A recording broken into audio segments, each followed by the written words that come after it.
যে বলতেছে মাঝে মাঝে একা একা হাসতেন, সবাই জিজ্ঞেস করে আমিরুল মুমিনিন কেউ নাই, আপনি একা হাসেন কেন? তো মাঝে মাঝে অতীত জীবনের কথা মনে ওঠে।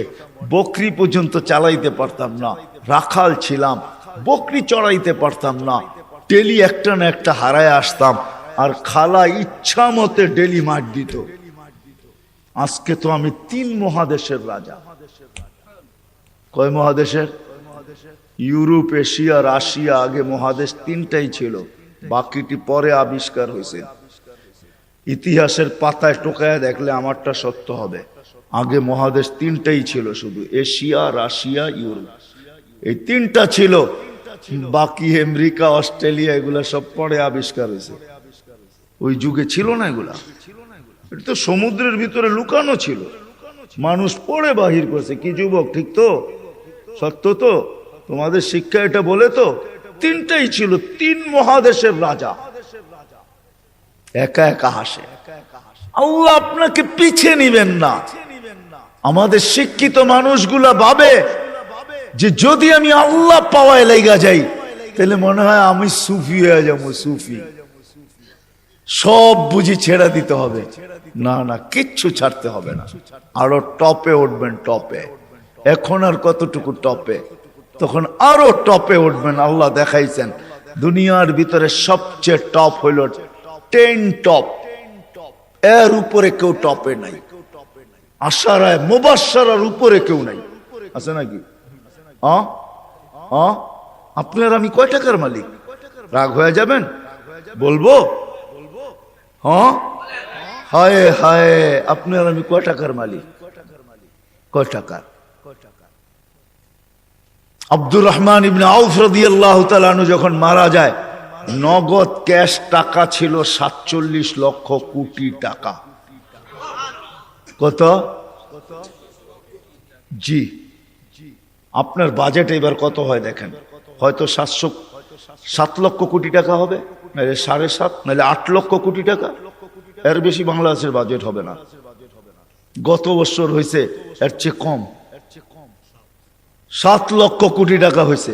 এবছর 8 লক্ষ কোটি টাকা হবে বাজেট। ওনার কাছে ছিল 47 লক্ষ কোটি টাকা ক্যাশ। বাকিগুলা বাদ দিলাম, কয় টাকা মালিক? আব্বাস রাদিয়াল্লাহু তাআলা আনহু আরবের ব্যাংক ছিলেন, ব্যাংক, আরবের ব্যাংক। আল্লাহর রাসূল যখন দুনিয়াতে আসেন তখন পুরো আরব ভূখণ্ডে একটা ব্যাংক ছিল, ব্যাংক আব্বাস। আল্লাহর রাসূলের চাচা।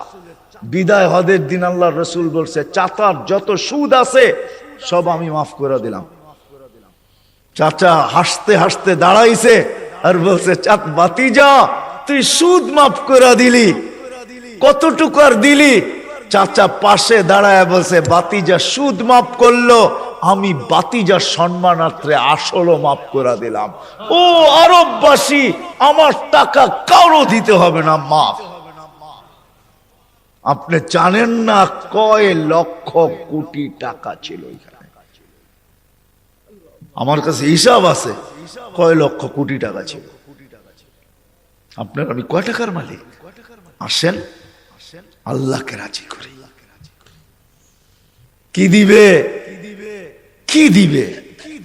কাকে কি দিবে? মা বোন যদি আল্লাহকে রাজি করলো, ও মা বোন, এর চেয়ে বড় কিছু জিনিস হইতে পারে না যে জান্নাতের 8 দরজা তোমাকে ডাকবে। কোনটার ভিতর দিয়ে আমার ভিতরে ঢুকবে বলো? 8 দরজা দিয়া ডাকবে, যেখানে মন চাহি মিলবে। 500 বছর আগে জান্নাতে যাবে মা বোনরা, পুরুষের। কেননা মা বোনদের 2টা জন্মগত শখ আছে, একটা নিজেকে সাজাইতে ভালোবাসে, ঘরকে সাজাইতে ভালোবাসে। এই জন্য দেখবেন সারাদিন ঘ্যান ঘ্যান করতেই থাকে, এটা আনলে ভালো হইতো না, ঘরটা একটু সুন্দর হইতো না, এটা হইলে একটু সুন্দর হইতো না। কিন্তু ওই যে অভ্যাস নিজেকে সাজানো আর হলো ঘর সাজানো, বিল্ডিং শিল্ডিং হয়ে গেছে। ছোটবেলা তো আমরা দেখছি, ঠিক না? কি বলেন? মাটির ঘর, এটা জেনে কি বলে, উঁচা থাকতো না, উঁচা, তো কি বলে? হ্যাঁ, পিরা, পিরা। হ্যাঁ, এটাকে সপ্তাহে লেপতো, ঠিক না? ওটার ভিতরে আবার ফুল আঁকতো, ঠিক না? হায় হায় হায়, সব আল্লাহ বলে, বান্দি তোকে 500 বছর আগে জান্নাতে পাঠাবো, তুই নিজেকে সাজাইতে পারিস না, আমাকে রাজি করতে যায়া শখ পুরা করতে পারিস না, এখন জান্নাত যা চাবি তা দিয়ে তোর শখ আমি 500 বছর পুরা করব, তারপরে তোর স্বামীকে তুই মিস কল দিবি যে 500 বছর শখ পুরা হয়ে গেছে, কাম তুমি এখন আসো, তারপরে তোর স্বামীকে পাঠাবো। ইয়ানকালিবু ইলা আহলিহি মাসরুরা, তখন না স্বামী নাচতে নাচতে জান্নাতের দিকে যাবে, শোক পুরা করবে জান্নাতে। কি দিবে যুবক? কি দিবে তোমাকে? যৌবনের বিনিময় কি দিবে? কিনা রাখা আছে। সাহাবা জান্নাত শুনতেন আর চিৎকার দিতেন। হাদিসে আছে আল্লাহর রসুলের জীবদ্দশায় তো কতজন চিৎকার দিয়ে মারা গেছে, যুবক মারা গেছে। আল্লাহ রসুল হাসছে আর বলছে জান্নাতের শখ ওকে নিয়ে গেছে। আসেন আজকে আল্লাহকে পাওয়ার দৌড় লাগাই, ফাফিরু ইলাল্লাহ, আল্লাহকে পাওয়ার দৌড় লাগাই। দৌড়ে তো দেখলাম দুনিয়ায়, প্রমাণ আর আল্লাহ কিভাবে চোখে দিবে বলেন? কিভাবে দিবে? সারা জীবন শেষ করে সন্তানকে শিক্ষিত বানাইছে, এডুকেটেড বানাইছে, বড় বড় অফিসার বানাইছে, বিনিময়ে কি মিলছে? যান ঢাকা শহরে বৃদ্ধাশ্রমে যায় দেখেন কাদের মা বাবা পড়ে আছে, যান দেখে আসেন। আমি তো পড়ায় সময় যাই, আপনারা যায় দেখে আসেন। আমি অনেক সময় লুকায় লুকায় যাই, আপনারা দেখে আসেন যে কার মা বাবা পড়ে আছে। আমি নাম বলবো না, আমি ডজন কেন আরো বেশি নাম বলতে পারি, কার মা বাবা বৃদ্ধাশ্রমে পড়ে আছে, চোরা আছে। জান জান জান জান জান জান,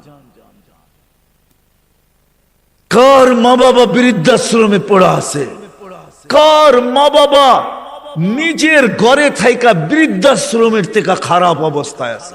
নিজের ঘরে সন্তানরা দুটা চাকর রেখা দিছে, ওইখান থেকে বৈশা বৈশা বলে মাকে তো চাকর রেখা দিছি, বাবাকে তো চাকর রেখা দিছি, ড্রাইভার রেখা দিছি, কিচ্ছু করতে হয় না। মা বাবা বয়েও কিছু বলতে পারে না। চাকর ড্রাইভার বৃদ্ধাশ্রমে থাকলো এর চেয়ে ভালো থাকতো, এর চেয়ে দূর অবস্থায় থাকে। বলছে খবরদার যদি কোনো ফোন করলা আর বললা যে আমরা কষ্টে রাখি, খবরদার। বাঁচতে চাও না মরতে চাও? আমরা জানি খোদার কসম, আসেন চলে যেতে হবে। ছোট একটা জীবন, মা বোনদেরকে বলি, যুবকদেরকে বলি, চলে যেতে হবে। ছোট একটা জীবন, চলো আল্লাহকে রাজি করি। দুনিয়া তো সুখ দিবে, বস্তু ছাড়াও সুখ দিবে। বস্তু ছাড়া, বস্তু লাগবে না, সুখ দিবে। সুখ যদি দেয় তাহলে এটাই হয়, এটাই হয় সত্য কাহিনী, কিতাবের হাদিসের কাহিনী আমি বলতেছি, সত্য এটাই হয়। চুলা জ্বলে না, তারপরও স্বামী যখন ঘরে আসে তো বলছে খায়রুন নিসা, সবচেয়ে উত্তম মহিলাকে? আলী রাদিয়াল্লাহু তাআলা আনহুকে জিজ্ঞাসা করছে, বলছে ফাতেমার চেয়ে উত্তম মহিলা আর কেউ হতে পারে না। বলছে ফাতেমার স্বভাব কি? বলছে আমি কিছু আনি আর না আনি, ঘরে চুলা জ্বলুক আর না জ্বলুক, দাখালা যাওজুহা বাইতান সাররাত ওয়া তাবাসসামাত, আমি যখন ঘরে ঢুকি তো ফাতেমা খুশিতে নাচতে থাকে, মুস্কি মুস্কি হাসতে থাকে। আজ পর্যন্ত ফাতেমা জিজ্ঞাসা করে নাই কিছু আনো নাই কেন, হাত খালি কেন। আবার এটাও বলছে 2 টোকা আমার কোনোদিন দিতে হয় না, 1 টোকা দিতে দেরি। ফাতেমা দরজা খুলতে দেরি করে না। জিজ্ঞাসা করছি এত তাড়াতাড়ি দরজা খুলিস কি করে? আব্বা শিখায়া দিছে ফাতেমা আলী যেন দরজা টোকাটুকি না করে, বলে এই জন্যই দরজায় পিঠ লাগায় দাঁড়ায় থাকি, টোকাটা যেন আমার পিঠে পড়ে। পিঠে সুখ কাকে বলে? আমি তো সন্তানেরটাও দেখাইলাম, একটা না 100 দেখানো যায়। বাইজিদ বোস্তামি এমনি ওলি হয় নাই।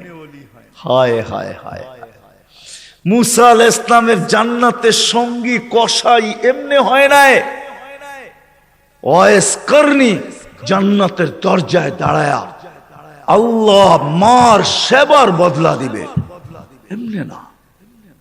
দিনদার হওয়া ছাড়া, আল্লাহকে পাওয়া ছাড়া, আল্লাহর দিকে দৌড় দেওয়া ছাড়া সুখ জীবনে আসে না। নাইলে আর্টিফিশিয়াল সুখ হবে। আপনি হাসেন, আমি মানবো আপনি হাসতে পারেন, কিন্তু হাঁটিটা আর্টিফিশিয়াল হবে, আর্টিফিশিয়াল, বাস্তব হাসি না। এই জন্য আল্লাহর রসুল আসছেন আমাদেরকে আল্লাহ পাওয়ায় দেওয়ার জন্য, আল্লাহকে মিলায় দেওয়ার জন্য, আল্লাহকে রাজি করা দেওয়ার জন্য। আসেন শিখি, শিখি, শিখতে হবে, শিখা ছাড়া হবে না। আমি ওয়াজ দিয়ে আপনাদেরকে বুঝাইয়া দিতে পারবো না। 1 ঘন্টার ওয়াজ আর কতটুকু বুঝাবো? 60-70 বছরের জীবন, এটা আপনাকে শিখতে হবে। শিক্ষার ক্ষেত্রে যেতে হবে, স্থানে যেতে হবে। আলহামদুলিল্লাহ, আমাদের দেশই একমাত্র দেশ, দুনিয়ায় অদ্বিতীয়। মক্কা, মদিনা, বাইতুল মুকাদ্দাস ভিন্ন কথা, এই 3 জায়গার সাথে কোনো তুলনা হয় না। এছাড়া সারা দুনিয়ায় একদিকে আমার বাংলাদেশ, একদিকে আমাদের দেশের মতো সুবিধা কোথাও নাই। গ্রামে গ্রামে, গঞ্জে গঞ্জে, মহল্লায় মহল্লায়, পাড়ায় পাড়ায়, মসজিদে মসজিদে হক্কানি ওলামা আছে, হক্কানি আলেম, যাদের কাছে নবীদের আদর্শ রাখা আছে। এমন ইউনিয়ন নাই 2-4টা মাদ্রাসা না আছে, 2-4টা হেফজোখানা না আছে, এরকম কোন ইউনিয়ন নাই। আছে নাকি? বাকি আপনাদের ইউনিয়নে কয়টা আছে? হক্কানি আলেম আছে, এদের কাছ থেকে শিখেন। আমি তো দেখাইলাম, সহজে শিখেন যে আল্লাহ কিভাবে রাজি করা যায়। আমি কিন্তু দেখাইছি, আমার জাতি যদি ঘুমানোর সময় তওবা করত, ঘুমেরতে উঠেই তওবা করত যে আল্লাহ সারা রাত্র ঘুমে কাটায়া দিলাম, তারপরও তুই আমাকে ফেরত দিলি, জীবিত করে দিলি। কত মানুষই তো সারা রাত্র ইবাদত করে কাটাইছে, আমি তো একটুও করি নাই, একবারও তোর নাম নেই নাই। উঠা যদি তওবা করত, ঘুমানোর সময় যদি তওবা করত, আমার যুবকরা যদি আজান দিলে মসজিদে ছুটত, কিচ্ছু না করতো, 24 ঘন্টার ভিতরে 5 ওয়াক্ত নামাজের জন্য যদি মসজিদ ভরা যেত, আজান দিতে দেরি, মসজিদে যেতে দেরি করে না। অথচ অথচ অথচ আব্দুল কাদের জিলানী রহমতুল্লাহ লেখছে, শুকর সকালবেলা ঘুমের থেকে উঠা বলে, মালিক কাইলা ইয়াকা আউয়ালা নাযরিন আলা মান লা ইউসাল্লি, মালিক তোর কাছে মাপ চাই, কোন বেনমাজির উপরে যেন আমার দৃষ্টি না পড়ে। আপনি বলবেন আমাদের এখানে তো শুকরই নাই, অসুবিধা কি নামাজ না পড়লে? ঠিক না? আপনি মনে হয় বোঝেন না, ঠিক না? যদি বুঝতেন, প্রত্যেক বেনমাজি শুকরের চোখে তার চেয়ে নিকৃষ্ট সে ভাবে, নাইলে সে কেন এই কথা বলবে যে আমার দৃষ্টিটা যেন কোনো বেনমাজির উপরে না পড়ে। আল্লাহ ডাকে 5 ওয়াক্ত নামাজের জন্য, 24 ঘন্টায় মাত্র আধা ঘন্টার জন্য ডাকে, মাত্র 32 রাকাতের জন্য ডাকে। আল্লাহ ডাকার দায়িত্ব নিতেন না, কোন উম্মতের দায়িত্ব নেন নাই, শুধু আমাদের নবীজির চেহারার দিকে চেয়ে দায়িত্ব নিছে। বিশ্বাস হয় না? হ্যাঁ, আমি দলিল দিতেছি, আমাদের ওলামা আমার সাথে একমত হবে, প্রমাণ দিতেছি। যখন 50 ওয়াক্ত দিছিলেন, মুসা আলাইহিস সালাম বলছে 50 ওয়াক্ত পড়তে পারবে না, কমায়া নিয়ে আসেন। কমাইতে কমাইতে কমাইতে কমাইতে প্রত্যেকবারে কমাইতে কমাইতে 5-এ আইসা ঠেকছে। মুসা আলাইহিস সালাম বলছে এর চেয়েও কমায়া নিয়ে আসেন। তখন আল্লাহর রাসূল লজ্জায় চেহারা লাল হয়ে গেছে, আবার যাইতো, চাই কি করে। মুসা আলাইহিস সালাম বলতেছে আমি 2 ওয়াক্ত পড়াইতে পারি না, আপনি 5 ওয়াক্ত পড়াবেন, তো পড়াবেন কি করে? তখন দিলটা ভিতরে ভাঙা গেছে।